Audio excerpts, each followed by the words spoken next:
Well, welcome everyone. You're listening to a webinar re-recording of Is the Intranet Dead? A lovely controversial title. We are doing a webinar re-recording because the first recording didn't turn out, so we don't have to wait for people to show up. You're here, I'm here, so let's get started. So I thought I'd start the conversation with a little bit about who I think the audience for this presentation is. Not really demographically, but where do you fit on the innovative scale? My impression of someone who might come to this webinar is probably sitting a little bit on the upper side of the average for innovation. So, they appreciate change. They like looking at and addressing and beta testing new technologies. But you probably work for an organization that's below average. If you're Canadian, statistically, you probably work for a less innovative organization. But in general, I think a lot of us are just a little bit ahead of the organizations that we work for in terms of our perceptions of, how we want to see change happen in our organizations. The second thing is where are you at on the SharePoint, the intranet, or the employee portal timeline? If you're a customer of ours, again, you probably are using SharePoint. This doesn't really matter, but if you are using SharePoint, it's probably somewhere in that realm, the 2010 or 2013 versions. This seems to be where the evidence is around most people sort of sitting right now. If you're pushing the envelope or convinced to move to the cloud, you might be looking at Office 365 or have moved there already.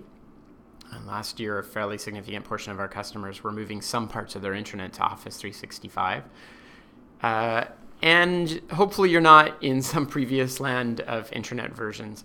If this isn't if you're not on SharePoint, you could think of these as just sort of major releases. When was the last time you had a major release of your intranet or employee portal? You'll notice for most people, the cycle of their updates of their intranet actually is similar to the cycle of updates for the software that it sits on. So there's this kind of trend to updating your intranet once every 3 to 5 years, major update, where you start over or massively refresh everything.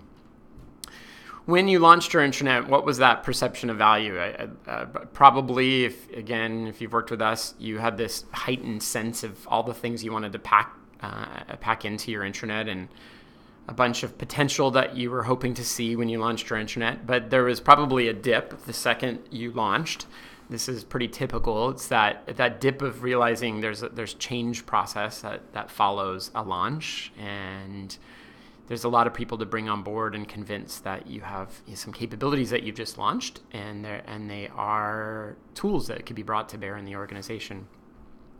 And then over time, as you've improved either the change management or features through minor releases, you probably have maybe not felt you've hit the top potential of your intranet, but you're on some sort of progressive path. And curiously, how many updates has your intranet gone through? Well, probably more than your cell phone. Your cell phone, if you have the same kind as I do, I've gone through, I think, 8 in the last 3 years. Your intranet, my guess is probably sitting down a little bit lower on the spectrum of updates.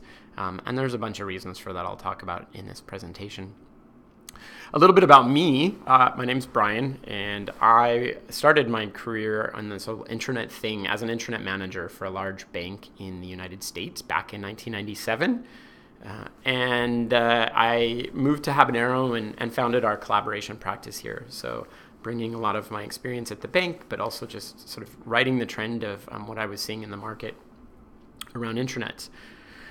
Now I'm the director of our products and services, so I sit a little bit above just the sort of region of intranet to look at what are all of the technologies, the products and services that we need to bring to bear to our clients. Where are we seeing trends in the market? Where are we hearing demand from our clients, and marrying those two pieces? And if you didn't know this about me, I'm slightly conservative. You could talk to pretty much anyone here. It's sort of ironic for someone that's in products and services, but I'm a bit of a wait and see guy. When the cloud first came out, for example, with Microsoft, they launched with the message, "We're all in," and I launched with a message, "I'm not quite yet." So it takes me a while to sort of wrap my head around these trends and which ones we want to pursue, and I would say I sit on that conservative side. A little bit about Habanero. We are passionate about helping people and organizations thrive. I think we've always felt that employee portals and intranets were part of this mission. When you work with us, you'll note we just absolutely want to see every person in the organization have a great experience with the technologies we use and feel like they return value and they help them with their jobs. And likewise, that has some greater benefit to the organization. We also believe that technology has an important role in building a thriving workplace. So our focus has been and always will be probably piecing together the parts of the change that needs to happen in the organization, the cultural beliefs, the business analysis portion, and then leveraging and using technology to support that change in the organization. We've been building intranets, employee portals, whatever you'd like to call them, for quite a while now. The practice started somewhere 2002, I believe. Somewhat similar timing. Actually, it's about 2001, similar timing as Microsoft launched its first version of SharePoint. And over time, we've actually built over 200 intranets. Did a little bit of a back of the napkin math getting ready for this presentation. So quite a few, and certainly got to see both the similarities between intranets and the reasons we diverge or are not similar in some cases. Of those intranets, if I were to give you a very high-level perspective of what's in them, we probably helped you with some global navigation, so 2-3 tiers maybe. If we were smart, we tried to move you away from organizing your global nav just like your organization is organized and possibly put it into some sort of topic or task-based metaphor. And on the home page, we have your news and announcements. Those are often hot topics, and certainly the organization has probably fought for some homepage space for those. We've got events on there, so people can see what's up and coming, and perhaps a little bit of social pieces, pictures of employees, welcoming new employees, those kinds of things. We probably helped you with search, and you probably are still trying to figure that out, but it's a pretty big portion of an intranet project. And then if you're a SharePoint customer, which most of you are, or even if you're not, you probably have some sort of team site strategy. So organizing all those team spaces, which are not organizational content, but belong to departments and teams to get their jobs done. Over time, we've evolved this concept, but this has pretty much been the enduring concept for the last 15 years. And the evolutions have been small, such as helping you organize your content through making it mobile, for example, and giving you a responsive design. And that's been pretty much the case for the last 15 years. If we look at the value areas that we focus on in organizations, there's a couple that are obvious and they certainly take the lion's share of older projects that we've done. And that's sort of the news and events and enabling that collaboration across the organization, across departments, across teams. And this has been what I consider sort of a foundational piece of all intranets. Over time, the percent of time we spend on these things has certainly lessened, because we're seeing, obviously repetitive patterns in most organizations that have us spend less time on these things. More so what we're seeing is this move towards helping organizations with the individual. How do they get to their work, amongst this big beast of the intranet? And how can we help them do that? We've probably tackled policies and procedures at some level, whether or not you made it a big part of the intranet launch or a small part differs by client, but it's an important piece of effort that we believe has a lot of impact in organizations. Newer perhaps today than it was 10 years ago is this concept of using the intranet and its technologies for supporting innovation within the organization. Most organizations see innovation and investing in it as a more critical function in the years ahead. And then there's these areas of the organization where are just absolutely critical, where the intranet has been a support, for example, in the areas of safety. So these are kind of traditional portal value areas. Your intranet may or may not sort of tackle some or all of these, but this is pretty common for the ones that we've seen. The tenets of delivering on all of this is we, as I mentioned, probably use some topic or task navigation. We probably helped you implement some sort of major or minor release. Major releases being those sort of reinventions of either the global navigation and the brand, or really rethinking the types of capabilities that are on the portal. Minor releases hopefully happen much more frequently. There's usually an evolution plan for those kinds of things. We probably fought you on, if you were using SharePoint or any other product, on this concept of a unified user experience, so that users had this sort of one unified place to go. If you were integrating with SAP or other products that you may have, we are passionate about this concept of that user experience being paramount for all employees. And often that meant kind of reinventing SAP processes and using some of the user experience paradigms in your intranet. We had a huge focus related to that on usability, this notion that it had to be quick and easy to use. And we leaned towards, because of our focus on usability, this notion that customizations needed to and in fact had to be made where there were just gaps in both the way the technology works or the way that a particular feature or capability that you were lighting up worked. So working with Habanero, we probably moved you more towards customizing to make those user experiences great versus using the technology out of the box. We may have convinced you, and this is not all clients have this, but this notion of using a single portal to drive information. I think this is over the last 15 years increased versus decreased over time. We've had this tenant view of having a single place to go for all your employees. We may have helped you with integration. So again, that SAP story and bringing SAP in and then integrating it completely into that unified UX. SharePoint ruled the nest, so we were often building features and capabilities around what SharePoint could do. And in fact, if anything, I think a lot of intranets over time have evolved like the technology's evolved. So they've just brought in the new SharePoint capabilities. If SharePoint wasn't ready, lots of customers just didn't go out to look for third-party tools. And we put this all together in this comprehensive package called an intranet or an employee portal. So that was our tenet. These are similar practice and patterns and practices that we've seen in other, experts out in our field. The first one there, the Step 2 Designed Intranet Innovation Awards, or an award we've won a couple times. Step 2 is a sort of a global leader in bringing together the conversation around the world's best intranets.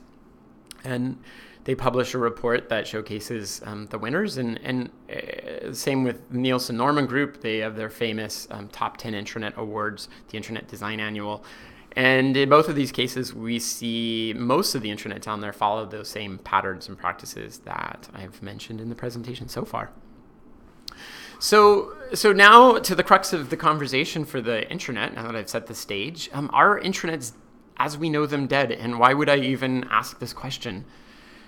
So I thought it might be good to get a little viewpoint of some of the experts and Microsoft themselves in this question. So if we look at Gartner's direction, I was at a Gartner conference in 2013 where this quote was mentioned in a tweet from one of the Gartner presenters. Portals are the Elvis of technology, hugely popular despite being dead. Of course, this being 2013, we had just launched our intranet site, and that was slightly a concern to me, considering we had just taken on this use of the word portal. Another place where we've seen Gartner's hint at its direction around portals is the naming of one of their most popular conferences, the Gartner Portals Content and Collaboration Conference. Certainly a mouthful, but it was an enduring conference that had been around for quite a long time. And this year, first time, 2015, they have renamed the conference the Gartner Digital Workplace Conference. Similar topics, but certainly a move away from this notion of the word portal, which we find interesting. Begs the question, what is a company like Habanero, who loves the word portal, to do? The second place we'll turn to look for direction is Microsoft themselves. If you look at the history of the product, And this is from top to bottom a bit of a history. The first two versions of the product, they actually called their product SharePoint's portal server. So this is competing in this market with a bunch of other portals. And in 2001 and 2003, they used that word too. In 2007, an interesting shift where they started to use Microsoft Office. So they're bringing the technologies to more align with the Office stack, and at least from a marketing standpoint. And then they don't use the word Office or portal in the next two versions, SharePoint 2010 and 2013. In Office 365, the newest version, they simply call it SharePoint Online. But they have been releasing this thing called next-gen portals.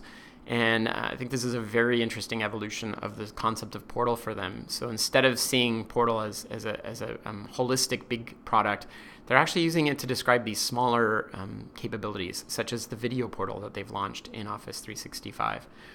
And then, of course, we have SharePoint vNext coming. No clue as to what that's going to be named. They might be actually naming it this week at the Ignite conference, so we'll wait and see. This is just an example of that video portal I was talking about.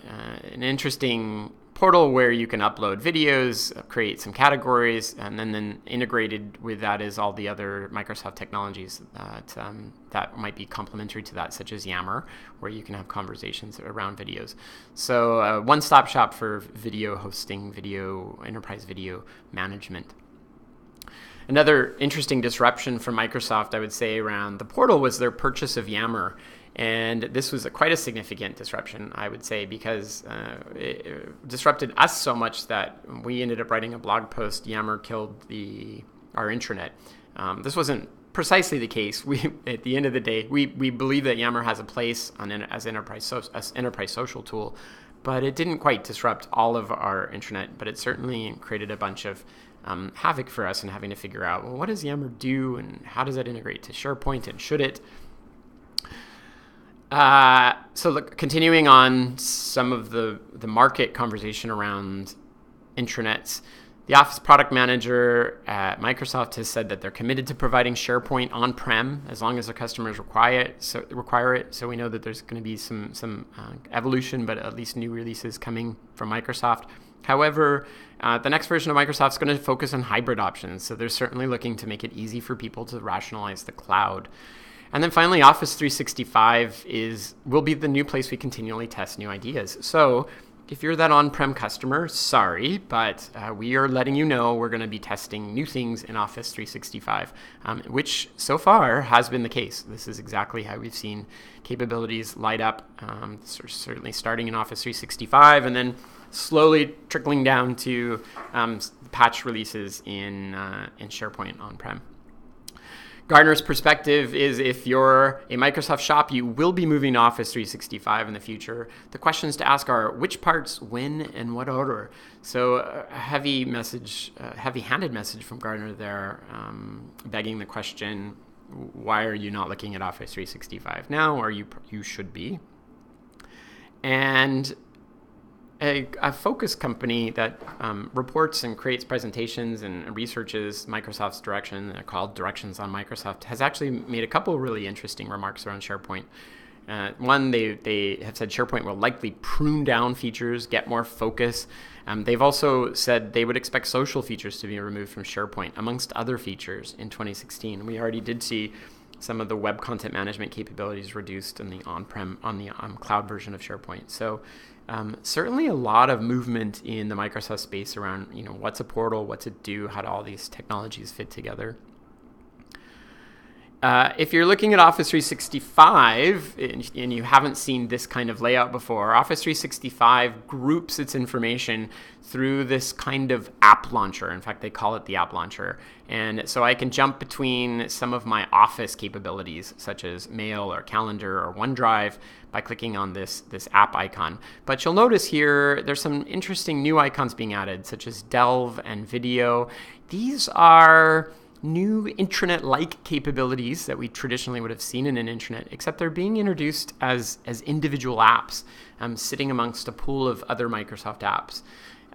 So this is a really new paradigm in terms of organizing capabilities that I think is definitely disruptive to how we think of intranets. Not something that is that much of a surprise. If you go out to the market and look at what Google's doing, Google has this apps for work story, and where they group a lot of their capabilities. You'll notice down there also in kind of these online apps. None of these, of course, say portal or intranet next to them. So certainly either a gap or a new vision around how we will do work in the future. So what's happening here? Well, we, for years, I think, have kind of had intranets in a box. And I really, truly believe that this new world and this new order from both Gartner and Microsoft and Google, I think they're really disrupting the box. And we're trying to keep things in it. We had the box, our intranets, and when Yammer came out, we instantly thought, well, how do we put Yammer in an intranet? How should that show up? And we certainly have a few clients that are doing that. And I still think this is kind of thinking in the box. I think this intranet presentation really is about, is there something new emerging that isn't the traditional intranet in the box? So looking at these value areas again, all the way from those foundational ones to the ones that are sort of mission critical, I guess this begs the question, are these things going to be discrete apps in the future? Will we have an intranet to piece them all together, or will they all sort of be loosely connected areas of functionality that are surfaced through, for example, that app launcher, which I think is a really interesting question right now. You can, if you didn't know this, you can build your own apps and put them in the app launcher. There we have an example of an Hab app that's been added into Office 365. So is the new norm the digital workplace? This notion of thinking outside the intranet box and really around all of these digital touch points that employees have. That's a question. So let's actually go into that question a bit and think about why this disruption is happening right now, and how that might influence our thinking around is the digital workplace the new intranet. The first disruption I'd like to talk about is the cloud. I certainly hope it needs no introduction, but give you a little sense of our journey with the cloud. So we have our intranet at Habanero, and we call it H. It's certainly an easy intranet to type into your browser. But we also use Microsoft Dynamics CRM. We happen to use a cloud version of that, which organizes all of our customer conversations and emails and content related to our opportunities that we're pursuing and winning. We used Dropbox. We found that H wasn't a great sharing mechanism for our customers in some cases, and so we started to use Dropbox to share between ourselves and our customers. Also a cloud app out there. We brought in Yammer, as I mentioned earlier in the presentation, which added a bunch of social capabilities that we didn't have in our existing intranet. We use cloud technologies such as Murmur, which is an employee survey tool that we use. This is just akin to many of the other cloud apps that are sort of appearing for very discrete purposes. We use an online technology called Tenrocks to track all of our time and resources. It's our sort of enterprise ERP, also in the cloud. And then we use OneDrive in the cloud to essentially replace the Dropbox capabilities that we had. This, of course, is Microsoft's answer to OneDrive. So you'll see there our role of H has quite diminished in terms of all the places that we go. And instead, we have this portfolio of cloud solutions that I would say disrupt our intranet. So this trend to the cloud, I don't need to show you the stats. I think you can get those on the web. There's just this unprecedented pace of adoption of the cloud. And I think this actually has to do not just because it promises less expensive management of these technologies, but I believe the cloud also has a bunch of other things it promises, such as the pace of innovation. Microsoft, all in, cloud first. There's 1,000 places to look where you can see this story, including the one I mentioned around investing innovation first in Office 365.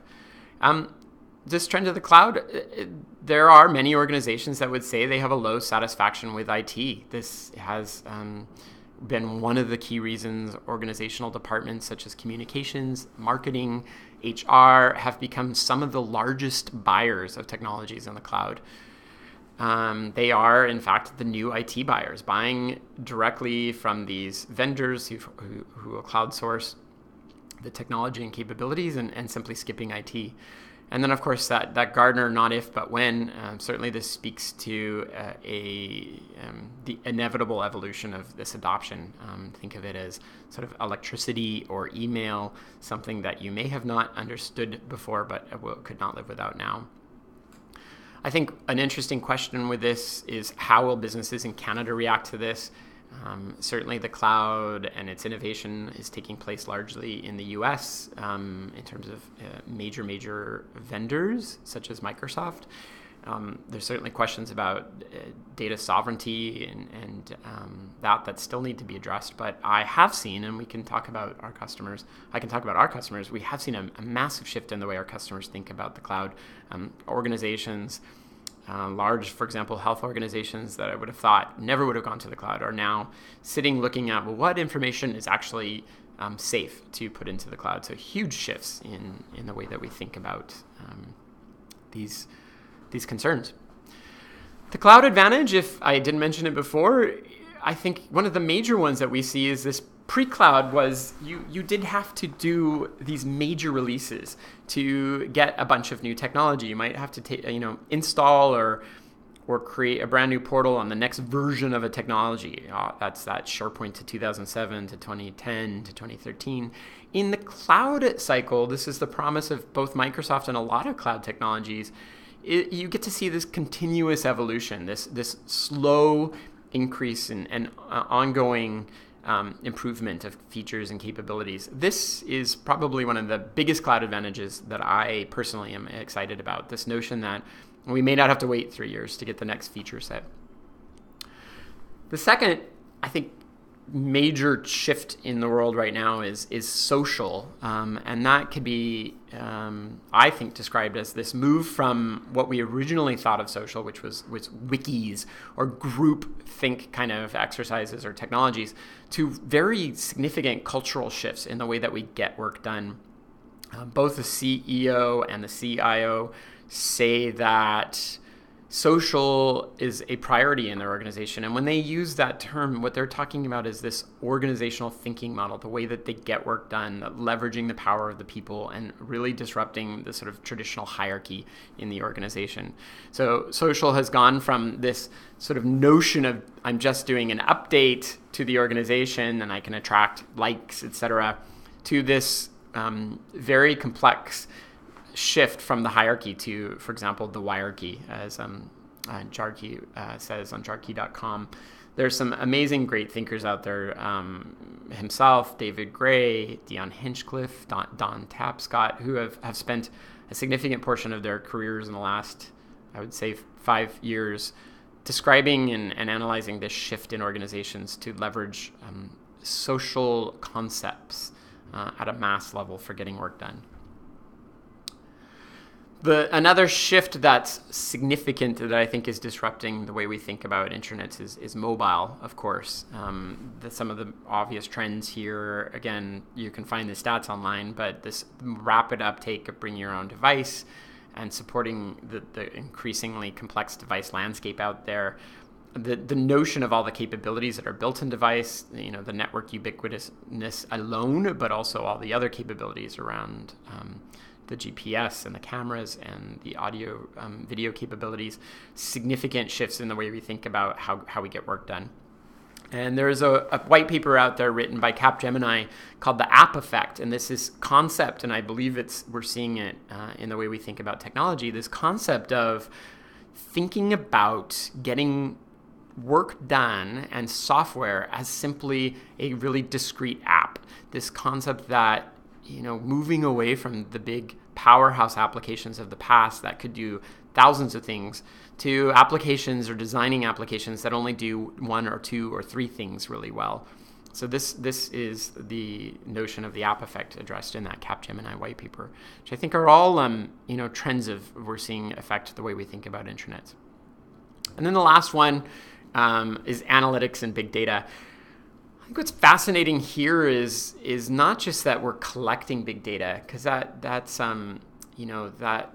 speaks to, well, we're going to have to go and report on it and analyze it and figure out what to do with it. But I actually think it's about how data and analytics are happening behind the scenes and being used to drive applications without anyone even knowing they're going to be collected.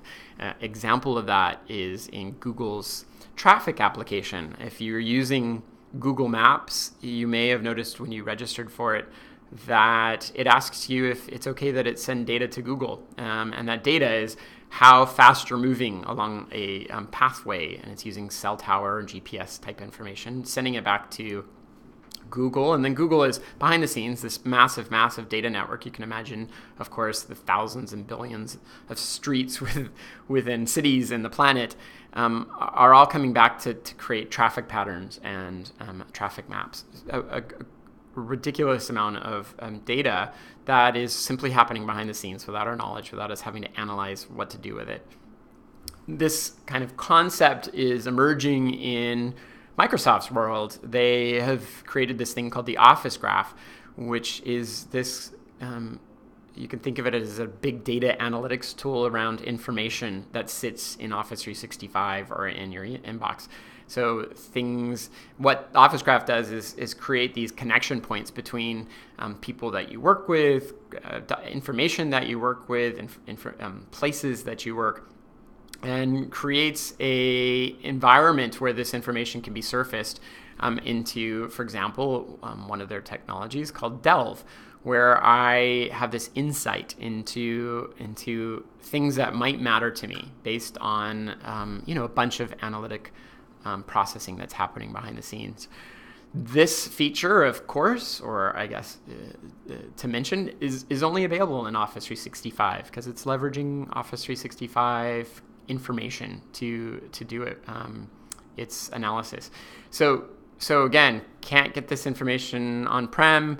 Office 365 certainly begs the question, how does this kind of capability, this kind of getting my work done, light up? Is this the new intranet of sorts? I know keep coming back to this slide, but really the point being, here we look at all these areas of impact that we're trying to make in organizations. Will these change the way we think about solving the problem in the future?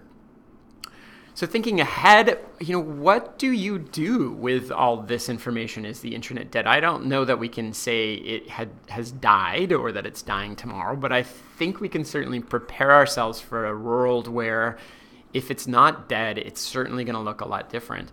So I'll give you kind of a few concepts that I think are important transitions that I think most organizations need to make. Well, this first one is this notion of responsible development, and we're going to trademark that term, but it's for us a way of rethinking customizations. The cloud has a limited architecture for creating custom experiences, and I think you have to really think about where it makes sense to provide those customizations. And I also think that cloud hybrid model really it makes you think about the way that you architect and craft your customizations differently. So, this development strategy, this responsible development, I think is really forcing organizations to think about developing as if you're in the cloud. Think about architecting and modeling your applications so that they have this cloud readiness, not just so that they can port there, but we do believe that this model actually has a bunch of other advantages to it. If you look historically, this wasn't even possible in SharePoint 2001 and 2003. Those development strategy and those was what I would call the spaghetti architecture, quite a mess. In 2007 and 2010, there was a bunch more features and capabilities to allow you to build off the platform. In SharePoint 2013 and beyond, I really think they've moved to this concept of a service and app architecture. And if you aren't on top of this, if your organization isn't on top of this, I think you should be, because this is the new model for building apps. Developing for the hybrid scenarios, uncoupling that user experience from the underlying technology, and of course that reliance on front-end development, so leveraging and using the client APIs far more. are some of the tenets of responsible development. We have seen a massive shift here at Habanero around our development methodologies. And I would say most of our development team is now both back-end and front-end developers. So for a while there was this trend to have just front-end developers, and we've seen that trend actually completely start to dissipate in our company as back-end developers have to learn how to be great front-end developers. The second thing I think is really important is that you start to rethink governance around all this stuff. If you worked with us, we may be some of the problem. We may have said, you should have a portal manager and you should have a portal steering committee. But I think there's some really interesting governance considerations for this new world of working. And one is that there is this need to look at user experience over change management. If features and capabilities are going to change frequently in the cloud or in this new model, how do you make sure that users have seamless experiences across that? And I think that begs the question, how do you create and craft great user experiences that mean that you don't have to go to people and teach them how to do something differently? I believe there is an evolution of the portal manager into this concept of this digital experience manager. We are seeing that in some of the companies we work with already. And this notion of forming a digital experience governance group, maybe replacing or supplementing the portal experience or portal governance groups that exist right now in the organization. And of course, you need to know how to evolve this stuff. I believe the evolution plan is paramount now, just because the pace of change of technology is happening so fast, and being on top of these capabilities, how they're launched and released, and communicating to the organization has never been more important. The third tenet that I think is important for people to wrap their heads around is this notion of lean. IT I stole this from the web, has not had traditionally, I think, in bulk, a positive relationship with the organization. This particular diagram comes from Simon Wardley, who showcases that the world is moving faster and much faster than IT, and of course, the impact of this is how the business gets to leverage the capabilities enabled by IT. I don't particularly think this is exactly how it is in most organizations, but certainly this demand for leveraging and using capabilities earlier is important.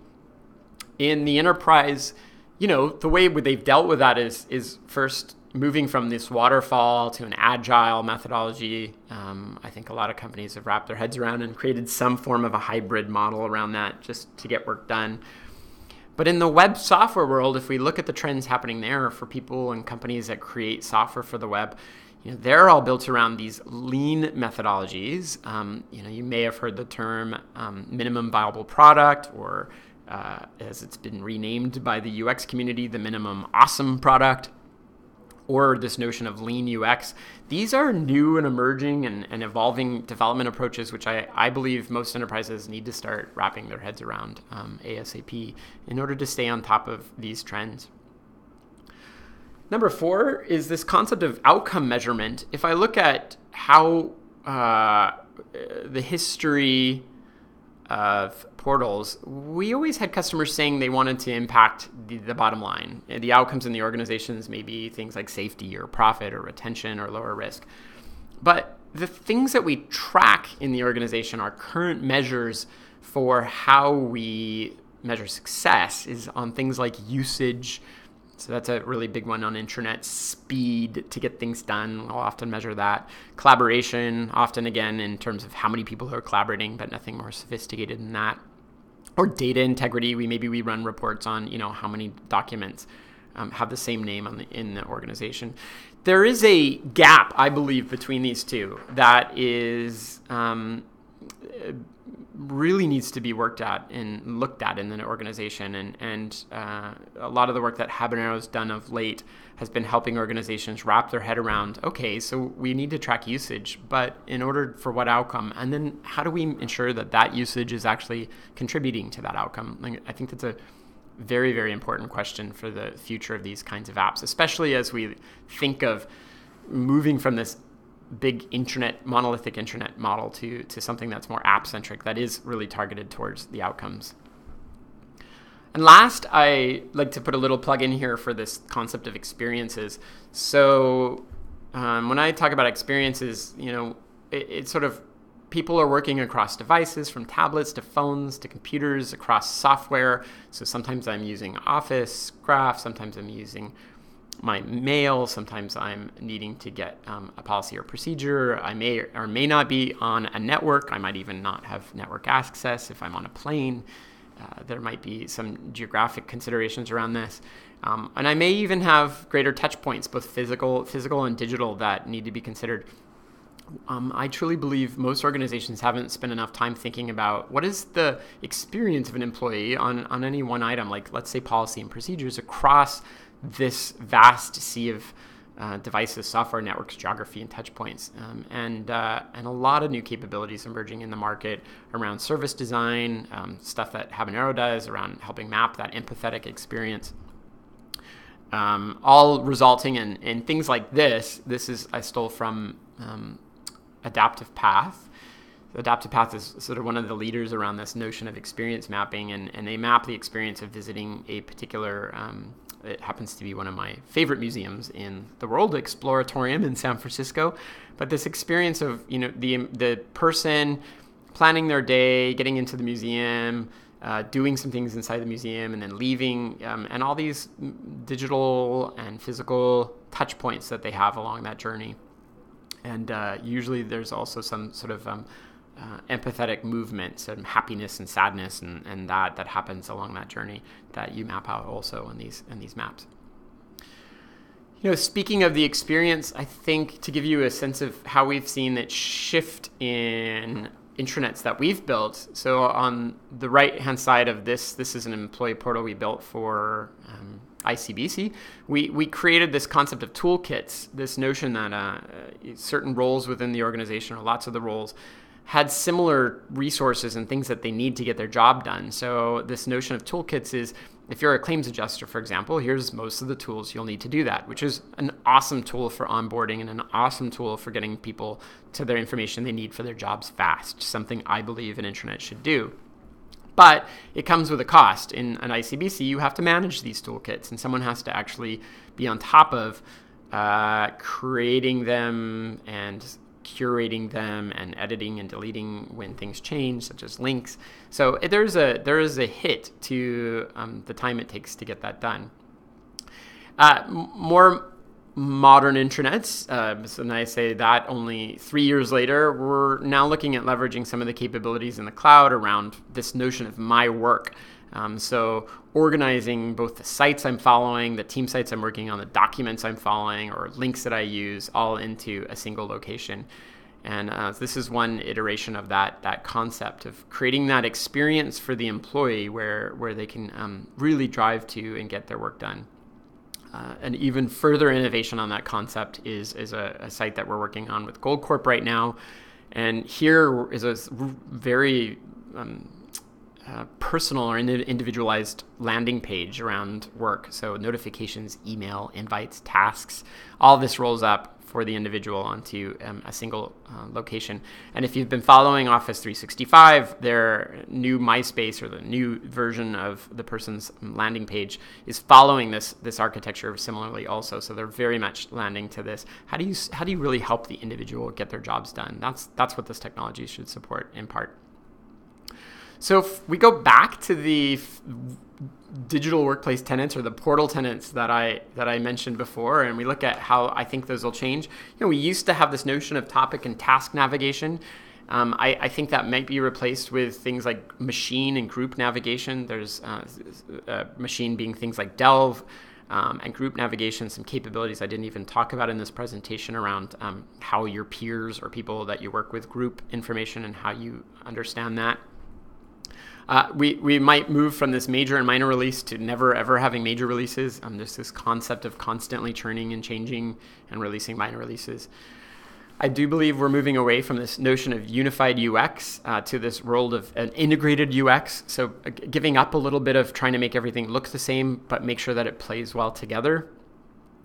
Again, usability not going away, but maybe elevating it a little bit into what is actually the experience the person has, not just on the particular technology that you're using, but across the landscape of tools and places that they're using it. We certainly will see, I believe, a shift from customization to this notion of combination, putting together different pieces, such as smashing up Yammer and Delve, for example, as you saw in a previous slide. And we'll probably move away from this concept of one portal to rule them all, this monolithic solution, to many portals, where maybe we do have the video portal and the people portal and the likes of those kinds of things. And a little bit of a move, probably, I believe, away from integration as we know it, this sort of one kind of experience integration to making sure that things play well together, that information's fed back and forth between these systems in a way that makes sense. SharePoint ruling the nest, probably going into apps ruling the nest. Maybe it's not Microsoft, but this notion of app and the app model, I do believe is a future workplace tenet. And this comprehensive package will possibly be replaced by these individual components, these notions of individualized apps that all fit together.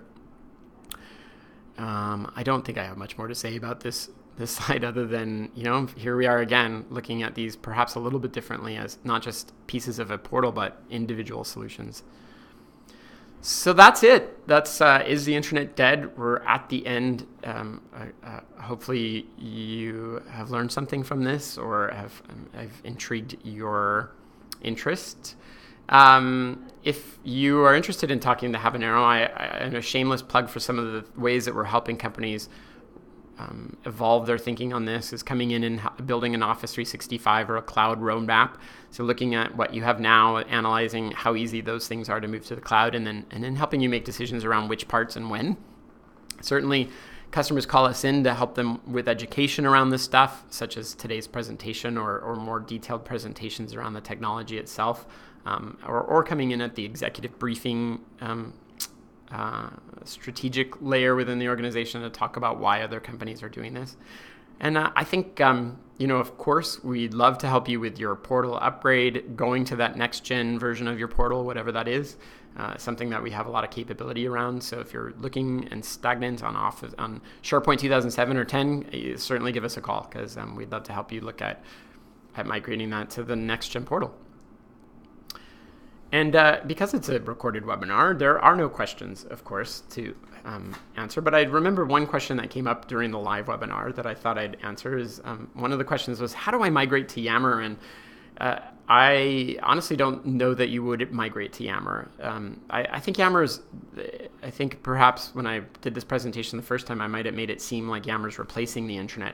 And I actually just think it's a part of, it's a component, it's a piece of the puzzle that all fit together. And so I don't think that you would migrate to Yammer. I think the future is all these tools will continue to, smush to fit together as a comprehensive package of individual capabilities. And that is the only question I'm going to repeat. And hopefully you had a great presentation. Let me know if you have any questions.